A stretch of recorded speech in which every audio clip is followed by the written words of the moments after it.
Bonjour à toutes et tous. Cette semaine, on va s'intéresser, après le menu d'importation, au menu d'exportation. Qu'est-ce qu'on peut sortir du logiciel Quill en lui-même? Alors, déjà, première petite nouvelle, depuis la dernière mise à jour, les menus ayant un petit peu bougé, on retrouve un nouveau menu, celui-ci là, avec toutes, ou du moins la majorité des fonctions d'export possibles. Maintenant, elles sont toutes au même endroit, c'est beaucoup plus facile à trouver.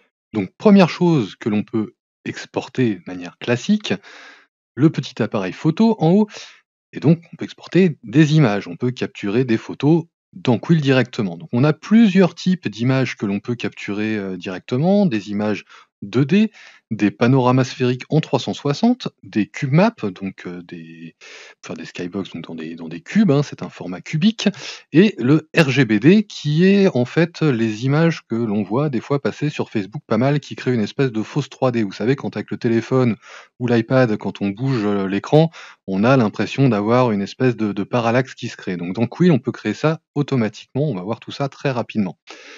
Selon le type d'image, par exemple pour une image 2D traditionnelle, on peut choisir bien évidemment le ratio, donc sa taille, web 4 tiers, 4 cinquièmes, 2 tiers, etc., 1 par 1, jusqu'à 8K, donc en 16 neuvième, etc.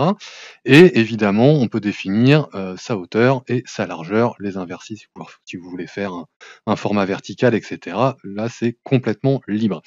Donc, comment ça se passe? Très simplement, je fais Start Capture et je retrouve donc, je vais cacher mon menu, ce sera plus pratique, j'ai l'appareil photo dans ma main, en fait, hein, tout simplement. Donc je peux shooter, mon image, directement. Avec mon stick analogique de mon contrôleur principal, d'ailleurs, je peux définir ma focale. Donc là, de base, vous voyez, je suis à 68 millimètres. Si je vais en arrière ou en avant, donc voilà, je peux tout à fait la réduire pour avoir, un format plus large. Sachant que plus on a un format large, évidemment, vous voyez, plus je déforme, hein, enfin, c'est comme une vraie caméra pour le coup, comme ce que vous avez dans un logiciel traditionnel 3D, pardon. Une fois que vous avez choisi, voilà, vous vous êtes placé, vous avez choisi la bonne focale, vous appuyez simplement sur la gâchette de votre contrôleur principal, hop, et la photo est prise. Vous avez plus qu'à choisir, quel répertoire dans votre ordinateur vous voulez utiliser pour sauvegarder, et Save to Disk pour sauvegarder l'image directement, et ainsi de suite. Très simple. Deuxième type d'image donc, le 360, donc ça se passe à peu près pareil. On peut simplement choisir si on veut donc une image 360, mono ou RGBD stéréo. Donc là, en fait, ça va être pour, une immersion sphérique totale, par exemple, si vous voulez exporter ça pour être vu aussi dans d'autres, casques VR, ce genre de choses. Ça marche tout à fait déjà en mono, hein, mais bon, en stéréo, on a une définition accrue, et on peut définir évidemment, la taille, la largeur totale de son panorama. Donc là, très simple, j'appuie sur Start Capture à nouveau, je cache mon menu et vous voyez, j'ai ma sphère de prise de vue. Il suffit que je la place, là où je voulais. Hop, je maintiens. Bon là, ma scène est un peu grosse, alors forcément, ça met un petit peu plus de temps, et vous voyez, j'ai bien mon panorama entier qui est prêt à être exporté. Pareil, je choisis le menu, je sauvegarde. Ma cube map, même système que pour le panorama sphérique, mais donc du coup, j'ai bien mon cube de ma cube map, pas de souci. Hop, pareil, je prends. Et voilà, j'ai ma QMap qui est créée directement pour être utilisée dans un autre logiciel 3D ou du compositing, etc. Libre à vous. Chemin d'accès à la sauvegarde, le bouton Save to Disk. Et enfin, celui qui est un petit peu plus spécifique, le RGBD. Alors, avant, on avait la possibilité d'exporter directement vers Facebook. Ce n'est plus le cas. C'est peut-être pas plus mal en soi. En tout cas, on va choisir le format, comme avec une photo, standard, hein, j'ai envie de dire. La taille, en hauteur, en largeur, possibilité de les inverser, et ainsi de suite. Et donc Start Capture, et alors là, vous voyez, c'est un peu différent. C'est-à-dire que de base, j'ai pas vraiment une grande différence avec mon appareil photo traditionnel, mais si je regarde, vous voyez, j'ai plusieurs points sur mon image. Un cube rouge, un cube vert, et vous voyez, on le voit un petit peu dans le fond, un autre cube rouge. L'idéal, c'est d'être à échelle humaine pour utiliser ça, parce que sinon, ça marche pas très bien. Donc il faut vraiment avoir la scène que vous avez faite à une taille, à échelle quoi, 1:1, concrètement. Puisque le premier cube va représenter, votre premier plan. Le cube vert, c'est votre focale, donc c'est l'élément qui va être le plus impacté par cet effet de parallaxe, et le cube rouge au fond, ce sera plutôt le background. Donc là, ici, je suis à peu près à la même échelle que mon Bruce Lee. Donc si je me plaçais comme ceci et que je prenais la photo, là je serais vraiment idéal. Alors de base ici, ça ne fait strictement aucune différence, sauf que quand vous allez sauvegarder l'image sur votre disque dur, vous allez avoir cette image-là en couleur et la même version en noir et blanc qui sera votre depth map, votre map de profondeur. C'est en postant ces 2 images en même temps sur votre, profil Facebook, par exemple, l'endroit où vous allez poster le message, votre post va s'activer, il y aura un petit temps d'attente, vous allez voir, ça va calculer et ça va vous créer automatiquement cet effet de parallaxe une fois que vous allez poster votre élément sur votre mur. Ça, c'est super pratique. On se retrouve maintenant dans une nouvelle scène plus pratique pour vous montrer le deuxième type d'export, à savoir la vidéo. Alors ça, c'était dans Quill depuis le début, hein, fondamentalement. On peut sauvegarder, de la même façon que des photos, des éléments vidéo. Donc on choisit ici en haut le répertoire dans lequel nous allons sauvegarder nos fichiers, le format, donc de base on a le choix entre donc MP4 AVI ou GIF, la résolution de notre vidéo, le framerate, alors attention à s'y correspondre si vous faites de l'animation à celui de votre animation, hein, sinon ça va créer des choses un petit peu bizarres. Des filtres, on va voir tout de suite à quoi ça sert. La force qui est en fait la force du filtre appliqué, donc c'est comme une espèce d'opacité du filtre. Le vignetting pour créer un effet de vignette sur votre capture vidéo en temps réel. Et le smoothing qui lui en fait est un espèce de stabilisateur virtuel parce que comme vous allez voir, on bouge beaucoup parce que notre main tremble un petit peu tout le temps et donc c'est très difficile d'être précis quand on filme à bout de bras. Alors, la technique, c'est évidemment d'utiliser, sa main secondaire pour, faire un peu trépied et s'appuyer avec la main principale. Alors, par exemple, je vais passer en mode capture, ça sera plus clair. Voilà, là, par exemple, j'ai la main appuyée, je vois que j'arrive à être à peu près précis quand je filme. Pareil, je peux évidemment choisir ma focale. Là, on voit sans l'effet de focale est encore plus fort que sur la photo. Voilà, je reviens sur quelque chose d'à peu près utilisable. Mais donc du coup, vous voyez, si je n'appuie pas ma main, voilà, ça bougeote et plus je vais fatiguer, plus ça va bougeoter. Ça va être très, très dur d'avoir quelque chose de vraiment utilisable. Donc dans ce cas-là, ce qui va se passer, c'est que je vais monter le smoothing quasiment au maximum, on peut y aller. Et alors là, vous voyez, ça ne tremble quasiment plus. En fait, ma main tremble, mais la vidéo, elle, ne tremble pas. Par contre, c'est comme dans Photoshop quand j'active le lissage, si je bouge, vous voyez, la vidéo met un petit temps à calculer avant de rejoindre mon mouvement. Donc d'un côté, on est plus précis, mais on peut pas faire de mouvements trop brusques. De l'autre côté, on peut faire des mouvements beaucoup plus rapides, mais ça va blabloter dans tous les sens. Donc faut un peu s'entraîner, hein, il y a un petit coup à prendre. Et donc voilà, l'histoire des petits filtres, on a voilà, donc ce sont des filtres, hein, tout à fait classiques, vous voyez, filtre sépia, ancien appareil photo, voilà, ce sont des filtres classiques d'effet en quelque sorte et la force du filtre, plus ou moins. Il suffit là d'appuyer sur la gâchette, hop, pour commencer à filmer. On entend la petit bruit de caméra, hop, et une fois que j'ai fini d'enregistrer mon projet, je fais save capture pour l'enregistrer dans mon disque dur au chemin spécifié. Petite précision quand même, avec cet outil de capture à main là, je suis un petit peu limité. Si je suis en 1080p comme ici, je peux difficilement enregistrer plus de 20 secondes, on va dire, d'image. Quand mon fichier devient trop lourd, et dépasse les 20 secondes, alors en plus il y a pas de timer, faut un peu compter de tête, en général il est corrompu, on peut pas l'utiliser.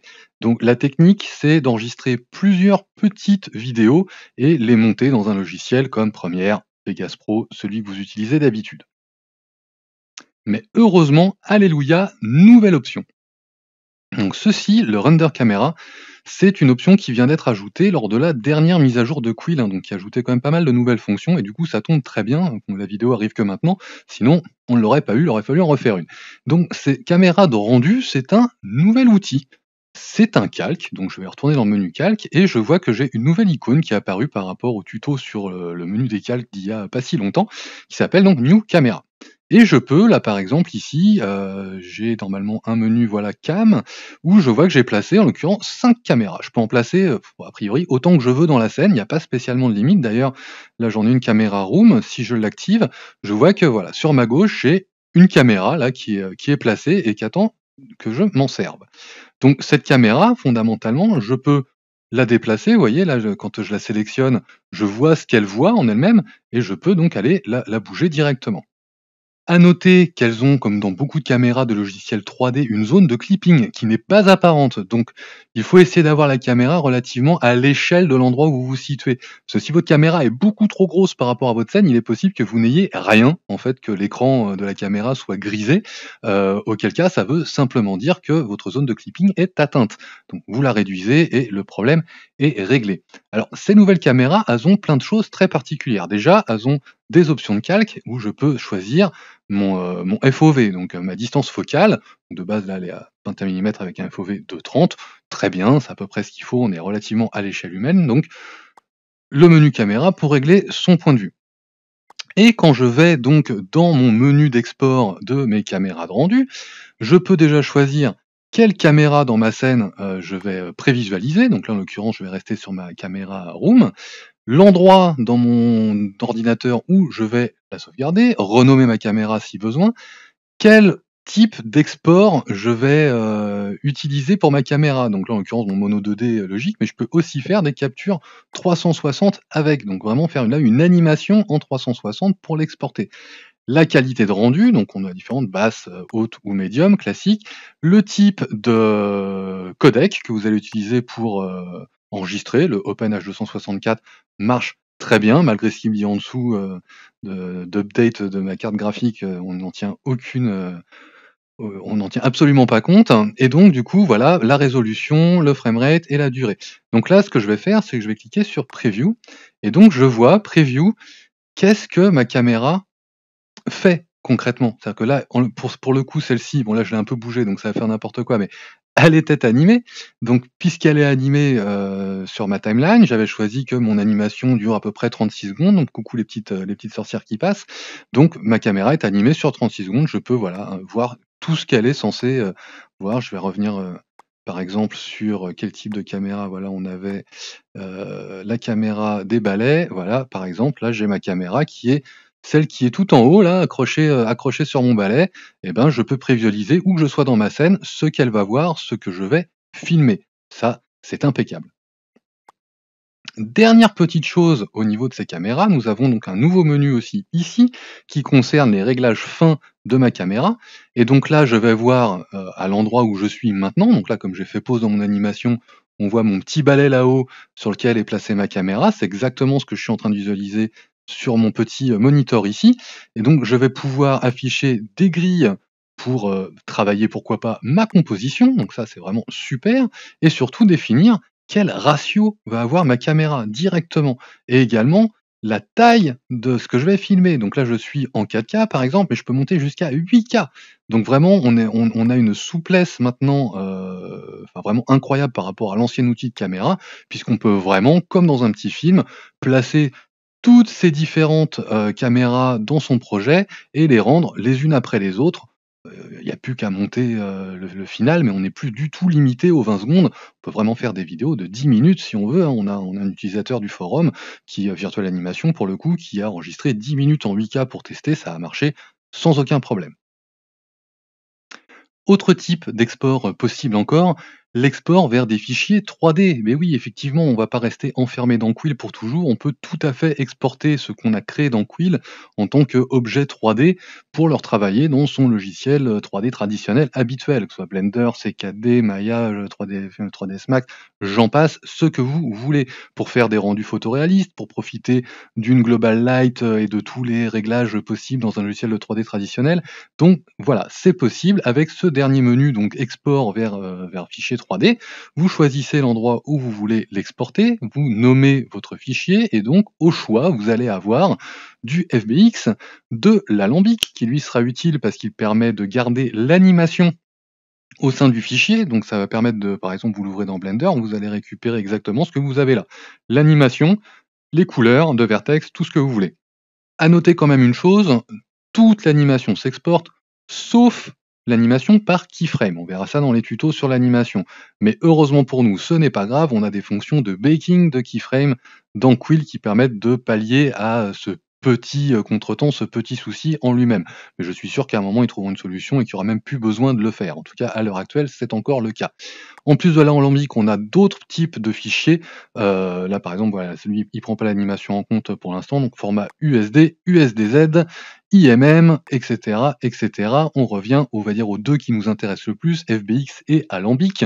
Donc, bah, très simple, hein, on choisit ce qu'on veut exporter, donc les mèches qui sont, cachées, qui peuvent être exportées quand même. En général, on le fait pas, on exporte que ce qu'on voit, c'est mieux. Donc les mèches en eux-mêmes, est-ce qu'ils bec ou pas les transformations? En l'occurrence, c'est même pas forcément utile de le cocher. Les courbes, bon, il y a pas spécialement, mais bon, pourquoi pas. Les UV, ça peut être encore utile éventuellement. L'animation, mais en FBX, ça la prend pas, en compte. Les matériaux par calque, alors ça, je vous conseille de le garder, ça vous permet d'avoir, bah, si vous avez mis plusieurs matériaux, entre guillemets, plusieurs couleurs sur le même, calque, sur la même couche, ça va vous les séparer, donc vous aurez plus de contrôle dans votre logiciel 3D aussi derrière. Une chose importante, c'est le color space. De base, on est sur du linéaire, vous avez du gamma également. Moi, je vous conseille de le mettre en gamma, ça va vous permettre de récupérer exactement les couleurs de vertex telles que vous les avez dans le logiciel, comme vous les voyez ici. Sinon, vous risquez d'avoir des petites surprises sur vos ombres, sur vos lumières. Ça va être, bah, linéaire, ça va être beaucoup plus flat, ça va pas réagir tout à fait de la même façon.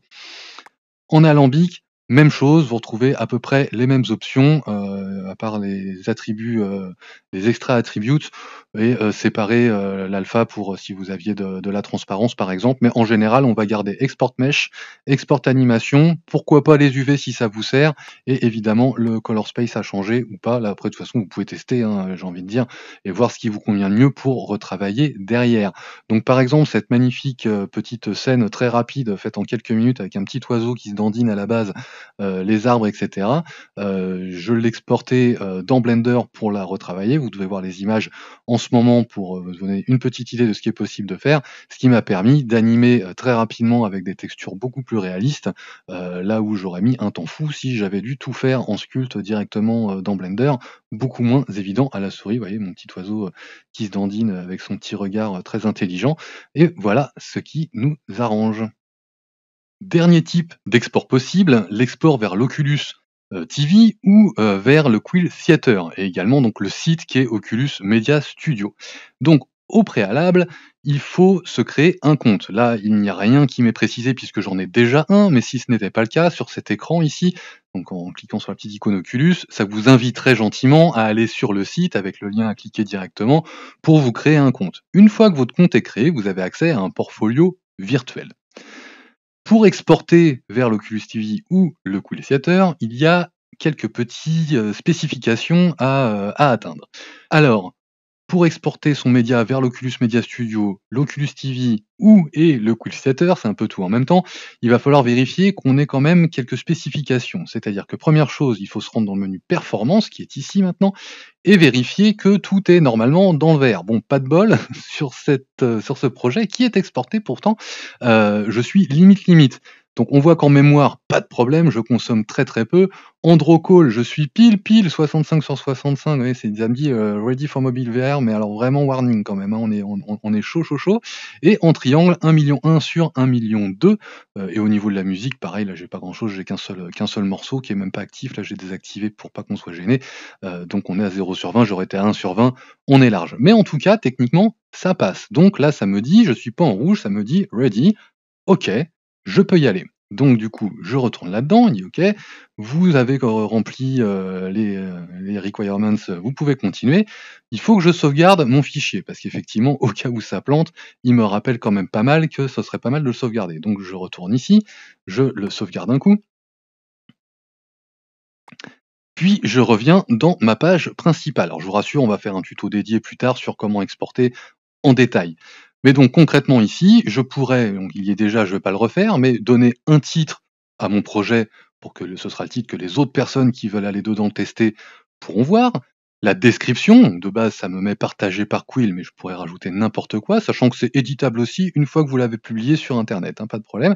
Et l'organisation, donc là j'ai que la mienne, mais si j'avais plusieurs comptes portfolio, je pourrais choisir aussi mon portfolio.